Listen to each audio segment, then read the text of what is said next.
Chère Madame Manon Roland, si je tiens à vous écrire aujourd'hui, c'est tout simplement pour vous faire part de l'admiration que j'éprouve envers vous. En effet, vos exploits de femme révolutionnaire ont su faire de vous une femme à la fois inspirante et admirable.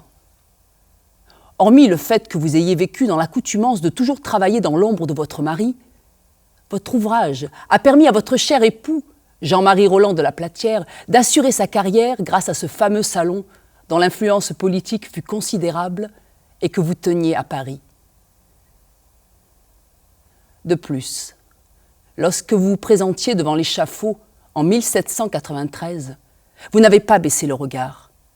Vous avez su rester digne, la tête haute, refusant de vous avouer vaincu face à cette foule obscène, cette boucherie déguisée en tribunal. À ce moment-là, le monde entier vous semblait devenu de pierre, lourd, blessant, figé dans son élan, il vous pétrifiait.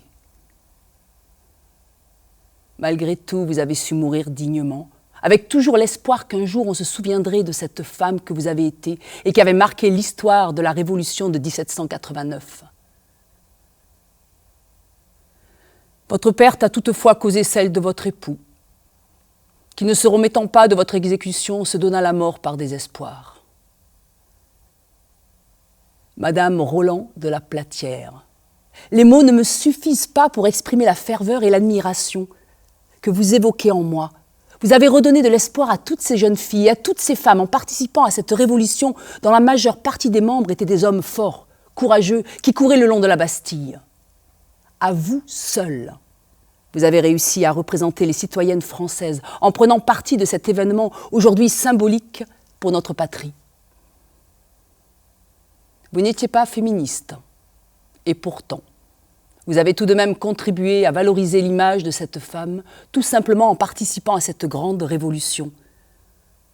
Votre présence a suffi à faire comprendre à toute la population, aux masculinistes et aux individus misogynes, que les femmes peuvent elles aussi contribuer aux manifestations et qu'elles sont tout aussi capables de refaire l'histoire. Le monde entier, et surtout les femmes qui composent la moitié de ce monde, se souviendra éternellement du rôle que vous avez joué lors de cette période historique. Il n'est pas nécessaire d'être au premier rang de la scène pour faire de bonnes choses pour notre société en général et pour les femmes en particulier. Vous étiez inconnus aux yeux de tous, mais vous avez réussi à montrer une image ambivalente, mais surtout positive de la femme. Quoi qu'il advienne, vous serez toujours la première sur la liste de toutes les femmes qui m'inspirent et inspirent toutes les autres jeunes filles.